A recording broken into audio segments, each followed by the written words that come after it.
Hey listeners, it's your host Dacia.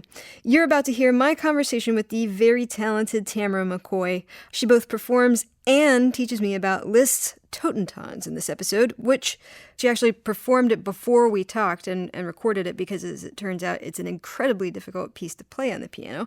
Oh, and by the way, we are offering a free download of Tamara's performance of Totentanz on our website. That's houstonpublicmedia.org/classroom. So you can listen to the piece and ask questions along with me. And don't forget to subscribe to, rate, and review us on iTunes because yada, yada, yada, you know it's the right thing to do. Also, you can follow us on social media. We're on Twitter, Tumblr, YouTube, SoundCloud, Snapchat. Okay, enjoy the episode. My name is Dacia Clay. I'm the audio librarian here at Classical 91.7. While I'm a real librarian, I have a deep, dark secret. I know very little about classical music. I grew up listening to rock, and I know something about jazz. But when it comes to classical, but I really want to learn. So, every week on this show, a classical music expert will give me a piece of classical music they think I should know, and then we'll discuss it. Come learn with me in the classical classroom.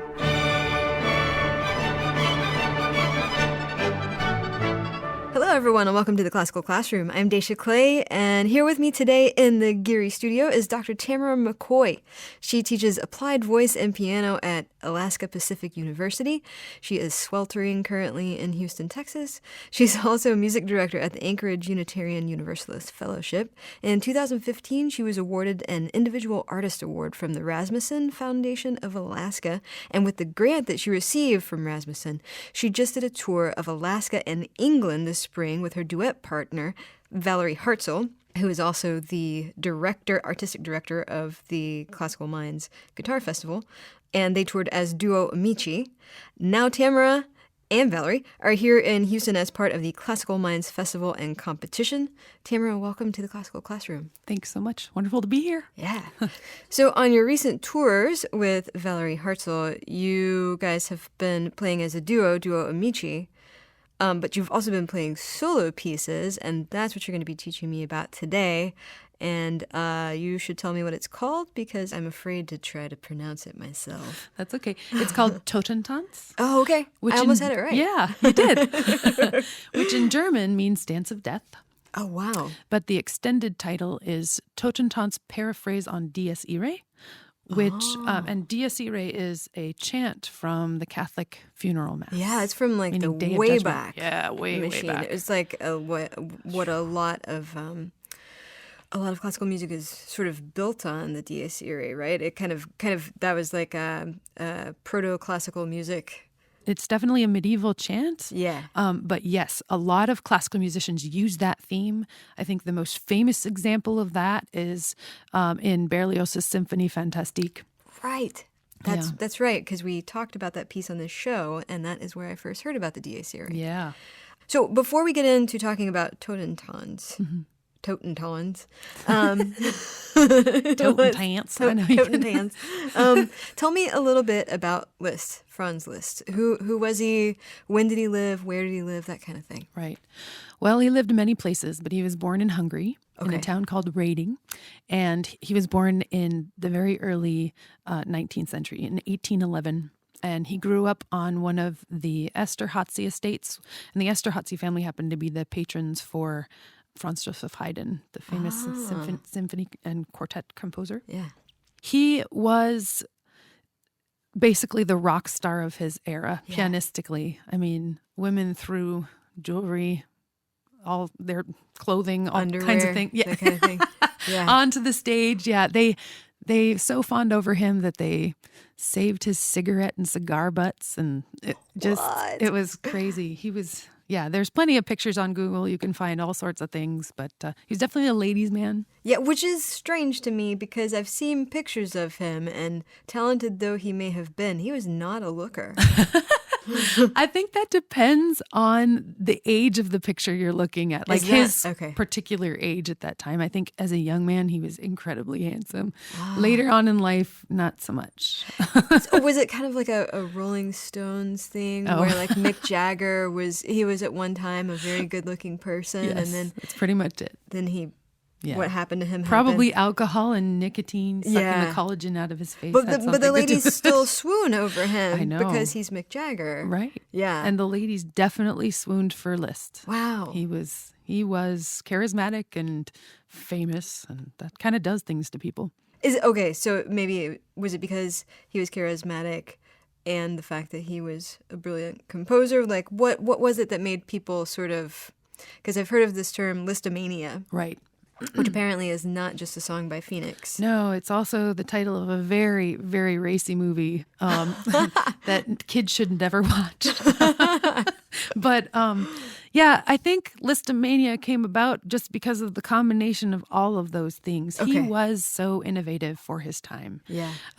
First of all, he really turned this instrument, the piano, no longer the pianoforte, we just call it the piano at this point, into a one-man orchestra. Wow. And not many pianos could live up to his playing. I mean, he would break them left and right. He would have a person standing by often to sort of keep track of all the broken strings while he was playing, kind of hold them to the side. So it was said that the Bösendorfer was the only piano that Liszt couldn't break. Really? Yes. Wow. So he really was like a rock star. Oh, yeah. Breaking instruments. He had louder louds than ever before, softer softs, more virtuosity than people had ever dared to use. He was just like, he had, I think if we think of it nowadays, it'd be kind of like adding distortion to rock music. Yeah. He had that kind of woo sound, that I'm sure no one before him had. He was rivaled really only by the violinist Niccolo Paganini. Wow. So he just went all out. Yeah. He became so rich that he just started giving concerts for free at one point and giving his lessons for free because he didn't need the money anymore. He was so successful. Dang. Can you imagine? No. Saying, I have enough money. That's good. Thanks. Man. So this is why you were telling me that when you earlier bled all over our Steinway. Sorry about that. You're hardcore, Tamara. Yeah, thanks. Super hardcore. Yeah. So let's get into the piece. Okay. Totentanz. Yeah. So tell me, first of all, when in Liszt's sort of career did this piece come about, and what inspired him to write it? That's a really interesting question because actually it spanned a great amount of his lifetime. When he actually started working on this piece, there's a documented letter in his collection of letters that mentions him first working on the Dies Irae in the early 1830s, which means he would have been in his early 20s. And he almost got kicked out of his house in the Rue de Provence because he was practicing these variations morning, noon, and night and just would not stop. He was obsessed with them. And it kind of makes sense if you think about it because he was exposed to death all around him. The cholera epidemic, his father had died maybe 6 years before that, and he was kind of helping support his mother. And so that was a huge part of writing about pieces, or writing pieces that were about death and the macabre. Yeah. But there are many revisions of this piece. The first official sketches showed up in his sketchbooks around 1839. And then the first complete version, which is very different than the version I played for you today, was completed in 1849. So 10 years later, the first published version. And then it was revised in 1853. And the final version, along with the solo transcription, came out in 1865. And actually, just recently, I discovered there are a couple different versions of this solo version. I think someone may have loved the concerto more than the transcription and kind of overlapped the two, so made their own arrangement. But there are a couple of those out there now too. It was first premiered by his favorite and famous piano student Hans von Bülow, who was married to his daughter Cosima. Oh, okay, I see. Yeah. So let's. I think we should hear some of the piece. Okay. And what we're going to hear is a recording of you playing. Yes? Yeah. Well, before we do that, let me tell you a little bit about what the piece is based upon musically. Oh, yes, please. Because it's actually two sets of variations. The first half of the piece is a much larger set of variations based on, as we were saying earlier, the Dies Irae, which goes like this.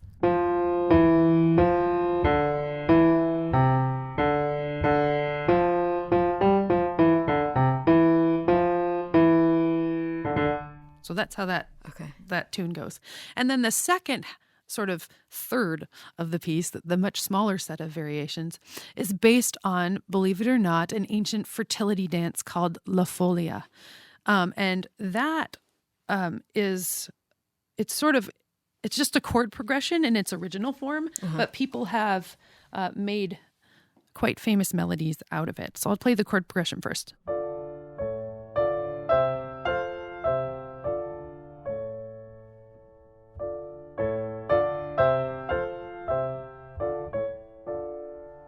So we often hear this as the string player's version of La Folia.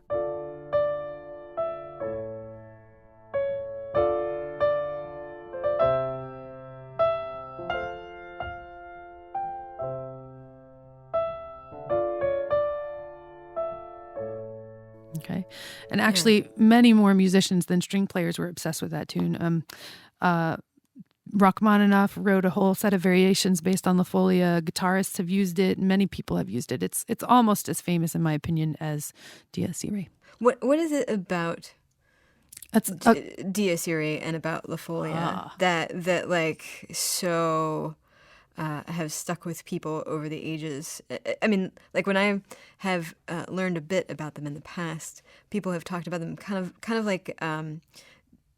Or at least Dies Irae, that it's kind of like a musical archetype, you know, and like the hero in the story, you know, like the hero in story, sorry, like it's just sort of this very fundamental thing, right? Is that the hero's journey? You mean? Yeah, the hero's journey. Thank you. Yeah, that's good. My husband's an English teacher. I'm going to reference my Eric McCoy on this recording.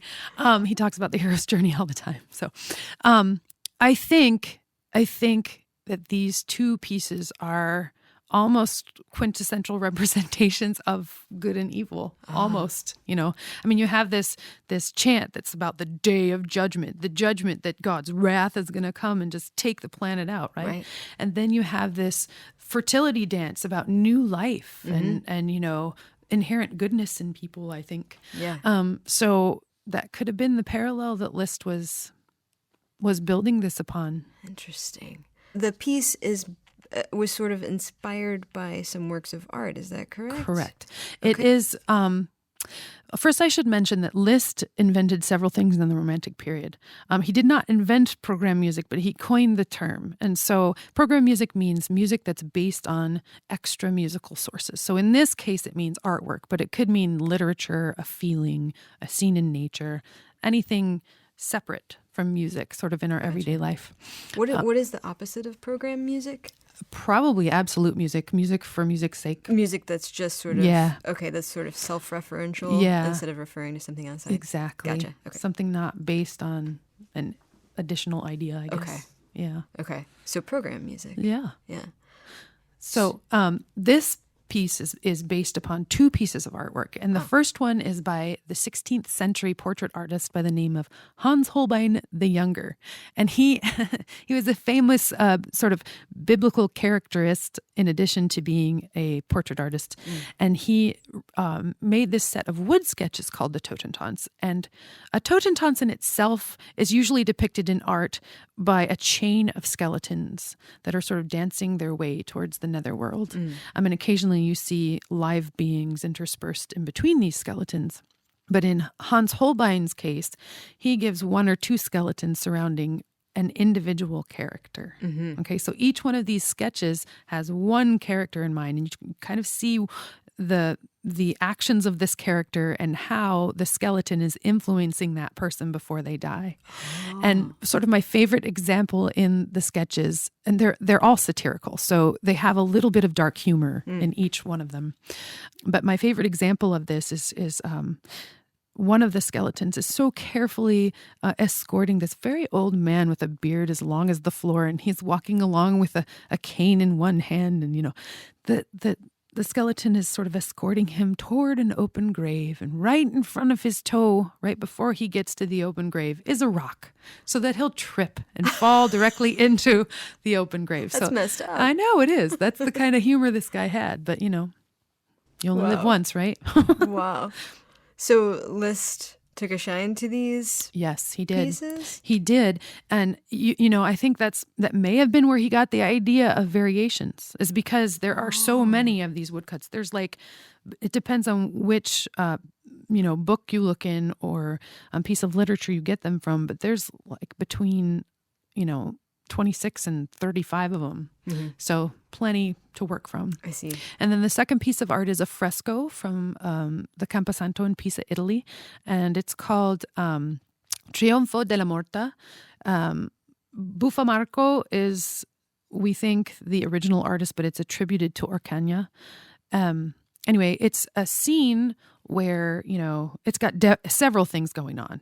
Obviously it has the angels and demons fighting each other above, and then it has piles of dead people getting squished down towards hell on the bottom. And then on one side, you got all these rich people doing their thing, not knowing anything's going to happen to them, just believing they're invincible. Right. And then on the other side, you have the religious monks in their monastery doing their scholarly work and just being in nature, milking goats, just sitting there admiring the trees, that kind of thing. And then in the middle of the painting, you have this legend called The Legend of the Three Living and the Three Dead.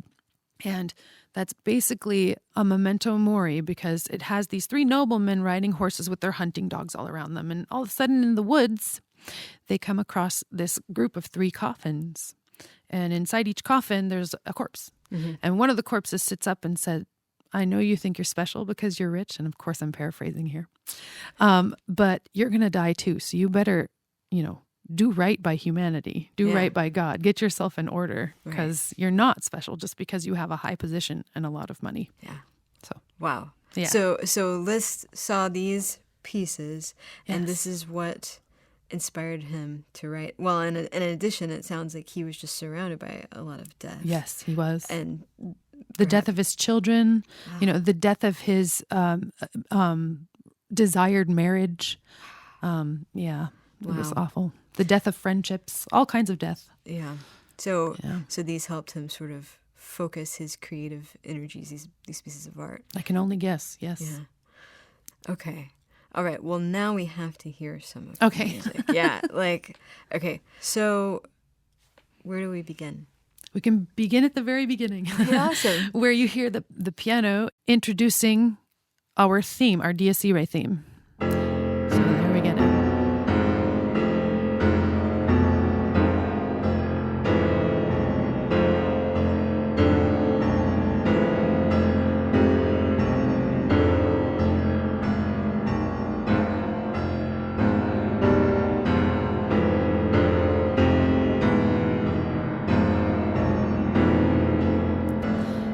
Now this part people refer to as sort of the rattling of the bones of the skeletons. Oh. Yeah. And you even have several examples of these skeletons playing musical instruments, sometimes keyboard Orff type instruments. Yeah. Right?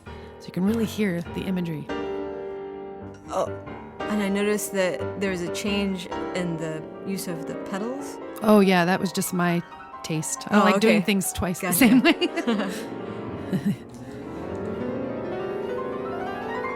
And here's Death just flying through the air, scaring everyone. The Angel of Death, very apparent in the fresco. She is the largest of all the angels. Yeah.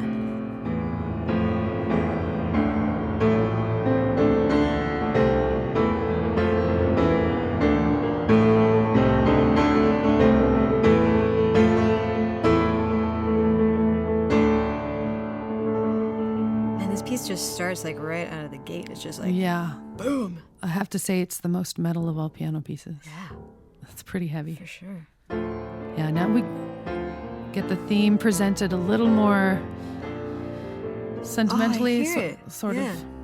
It's definitely, it drops down to just a forte instead of a fortissimo.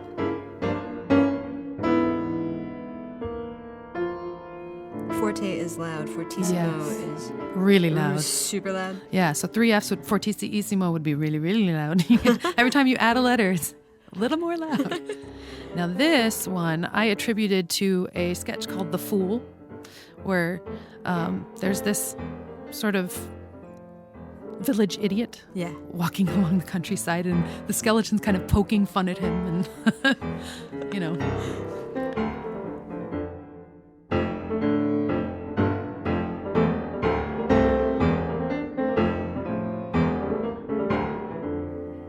So you hear these these phrases repeated twice, and the first time it's kind of like the fool, and the second time it's death kind of mimicking him. You know how kids do that? They start saying what you just said, or talking over, you know what I mean? Yeah.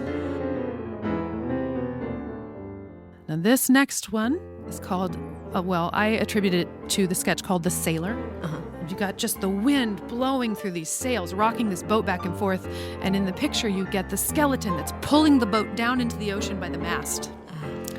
So you hear it right here. You see what I mean? It's just, the weather's demolishing this boat.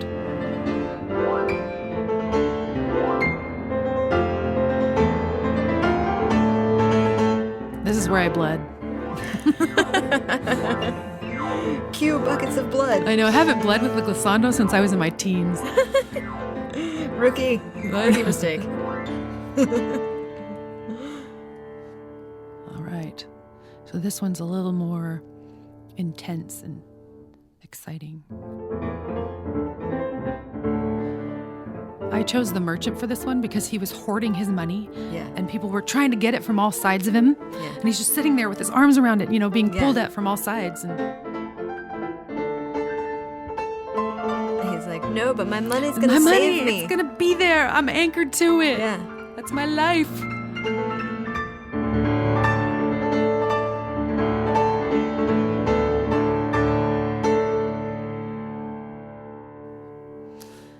And this next one is called, I called it The Nun. So it's a picture of this nun, and she's sitting there praying at an altar, and the altar's in her bedroom. But in her bed is this very handsome minstrel that she's longing for. So she's like praying for help because she really wants this man, but she wants to be faithful to God at the same time. Yeah. So the skeleton shows its face as this haggard old woman that's just kind of like telling her she's going to ruin her life either way. That's just unfair. I know. You can hear the pain, the angst and the pain.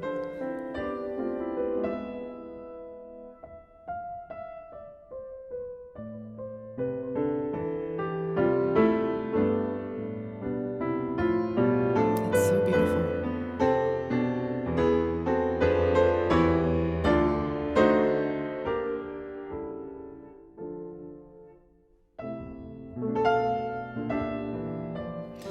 Now we're starting to segue into the most major, sort of calm, reflective part of the entire piece. It's called Day of Judgment. It's in the key of B major.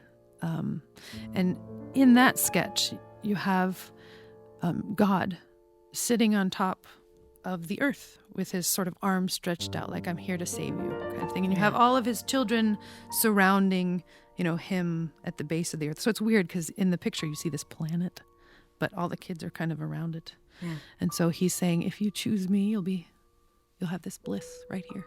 Yeah.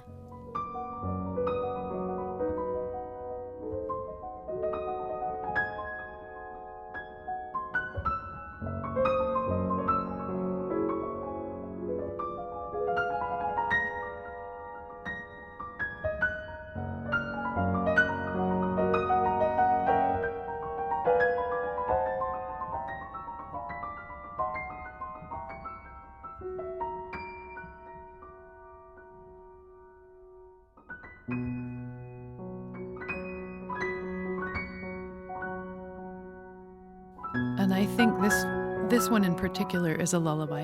You can just hear the rocking. It's all for the little children. Yeah. All the little babies.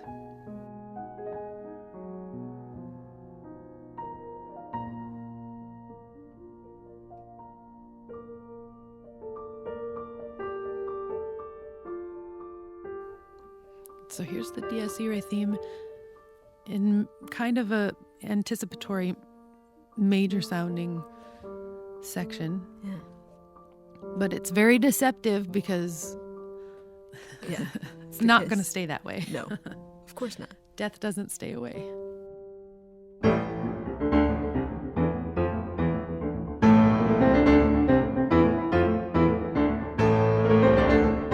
I called this section the monk because he's just trying to, deal with this feud between the religions. He's so full of his convictions, right? Yeah. And this one's the Pope because it's a fugue, first of all. And it's gonna. What is that technique that I'm hearing on the piano? It's just rapid repeated notes, and it's another technique that Liszt made really famous. Basically, you just play repeated notes with your fingers like this in a plucking motion, sort of towards yourself. So, Gotcha. that kind of thing. Yeah.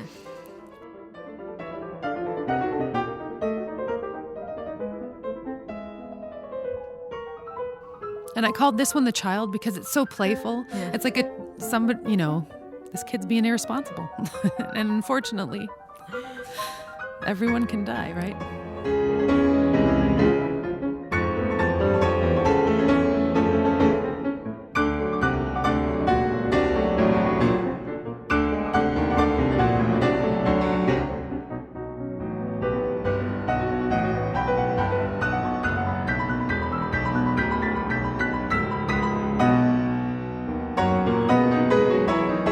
This one I called The Nobleman.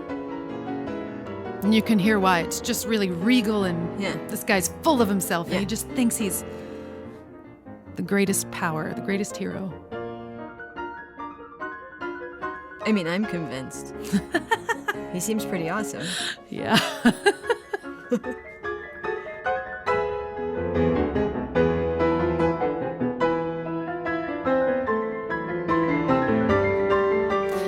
This one is the Executioner of Death. It's basically a depiction of a guillotine with royalty on either side. They're about to lose their heads. You can hear them tumbling down right now, out of the guillotine. Here they get chopped. Bam.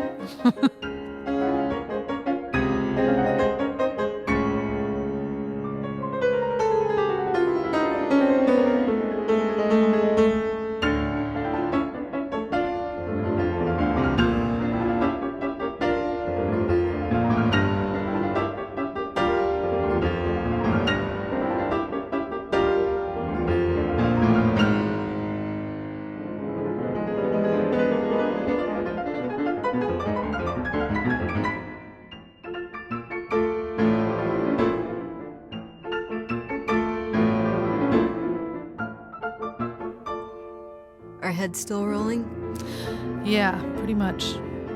We're about to move to the astrologer, where things get kind of ethereal and heavenly because he's looking up at the planets. And he's going to get killed for this religiously. You know that, right? So you can hear the mist of the clouds. Like him just imagining this science, just being interested in this science is going to lead to his death. Should have known better. Yeah. Have no mind of your own. And this one's called The Soldier. It's actually the cadenza, one of the cadenzas of the piece. Which means a cadenza is like a really show-offy portion of a solo piece of music. Gotcha. And prior to the Romantic period, it usually was composed by the performer, it's not the composer. Okay. But by the Romantic period, cadenzas were being written out. I see. With specific instructions. Okay. And I guess initially that was born out of the Baroque period where it was pretty common to, oh my God, what is it? Improvise. Improvise, exactly.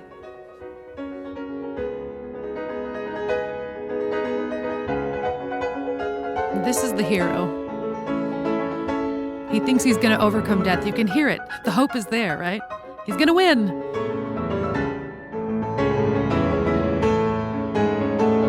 But death is like, Dies Irae comes back. Sorry.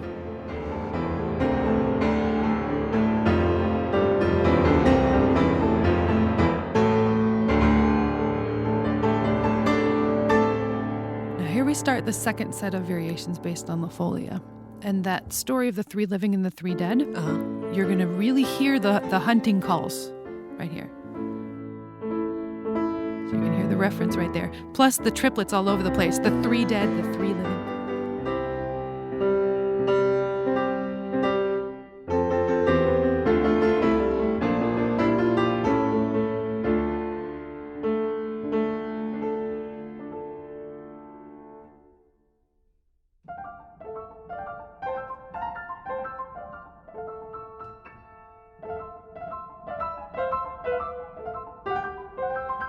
Okay, this one I called the cherubs because it's just little floating angels, just baby angels all over the place. They're all over the fresco. These fat little baby angels in the trees kind of eating fruit.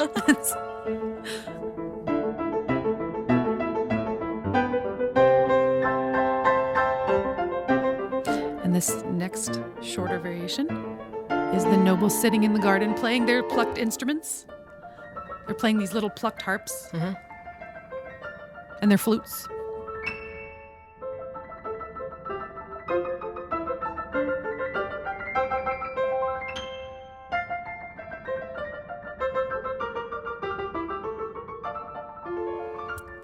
And I called this one the monks because they're out in nature and you kind of hear all these, scampering squirrels and bunnies and the birds up there in the trees.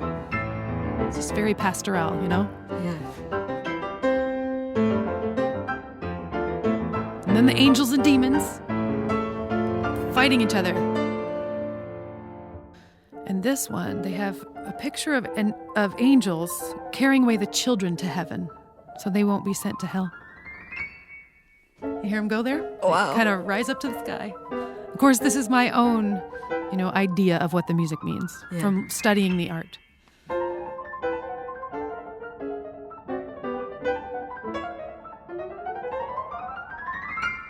I love that sound. That's so cool. Thanks. And here's the pile of dead. That's literally at the bottom of the fresco. There's this pile of tortured dead people. Just kind of like... Man, this really takes you everywhere emotionally. I know, it does. You're like, everything's beautiful. Oh my God, everything is horrible. Yeah.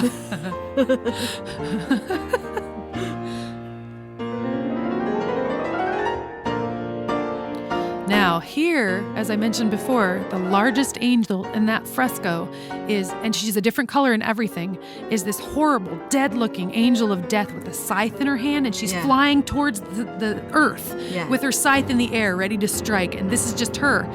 Diacere in the left hand, the wind in her hair in the right hand.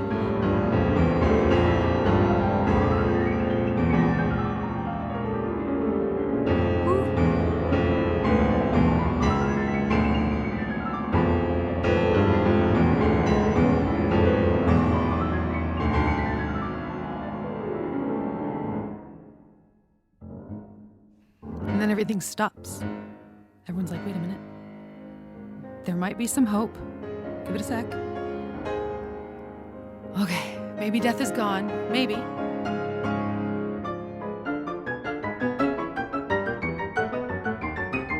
Not likely. There she is. Her last statement of the Dies Irae Thetan. In fortissimo. 3 Fs. Whoa.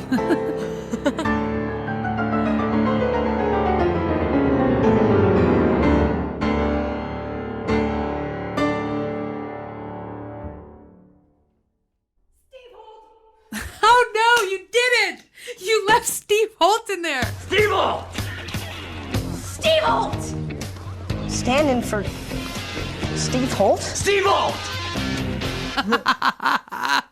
Okay, I hope everyone listening to the show watches Arrested Development because that was a total reference right there. Anyway, so this piece is in the piece was wild. I know. And it took him years and years and years to fine tune it. And actually what you heard right there is the transcription of the orchestra and the piano part blended together because it's originally a piano concerto. Okay. The first programmatic piano concerto ever written. So the piano part is usually a lot less of a challenge because it's only 60% there. But this is everything. You have to be and do everything. Yeah, I noticed there were certain parts where I was like, how are you even splitting your brain into doing this one thing over here and this other over here? Yeah. So this piece is in the key of D minor. And as Spinal Tap said in their movie, it is the saddest of all keys. Yeah, well, it's part of a trilogy, really, a musical trilogy that I'm doing in D minor, which I always find is really the saddest of all keys, really. I don't know why, but it makes people weep instantly to play it. That was a real thing in the Romantic period. They had whole just books referencing the moods that each key represented. Yeah. Even if they were the same key, like you had B flat or A sharp, B flat had a different mood, a different use than A sharp. Well, I heard that the Catholic Church actually came out with some sort of, I'm not even sure what it's called, like a book, some kind of writing that explained the moods and sort of nuances of different modes. And that's kind of, and they had sort of intervals that were allowed and intervals that weren't. For example, the tritone, that was an illegal interval. Yeah. The devil's interval. That's right. Musicus Diabolus or something like that. I'm not sure. That's crazy. I don't even know how to wrap this up. It was like, I just feel so emotionally conflicted right now. I'm like, I'm happy, I'm sad. Well, thank you for walking me through that piece. Oh, you bet. Thanks for having me. This was a blast. Yeah, this was great. And I hope you have fun at the festival. Yeah. And I hope that you don't melt in the Houston. heat. And I hope we remove Steve Holt from the recording. Just stay indoors, stay in the air conditioning. Yeah. This is my advice to you. Okay. You'll be okay. Thank you, Dacia. Well, Dr. Tamara McCoy, thank you so much for being on the Classical Classroom and for teaching me all about Liszt and Totentanz, not Totentanz. That's right. Yeah. You're very welcome. All right, everybody, that does it for this episode of Classical Classroom. For more Classroom, go to houstonpublicmedia.org/classroom. Follow us on social media. We have Twitter, Tumblr, YouTube, Snapchat, SoundCloud, something for everyone. Make sure to subscribe to us on iTunes and to rate and review us because it helps us cheat death for one more day. Thanks today to audio producer Todd Totentanz Hulslander for making us sound nice. Thanks to editor Mark DeClaudio for his piercing Lisztomanic eyes. Thanks to Tamara McCoy for being here today, and to my bud and killer guitarist Valerie Hartzell for helping to coordinate this interview. Thanks to me for saying words, but most of all, thanks to you for listening. We'll catch you next time. Tamara also used to play in a metal band, she said. So. That is true. We will stop there. I don't want you looking up the recording. Oh, I will. Don't worry. Down among the dead men. Behold, Cerebral Onslaught featuring Tamara McCoy.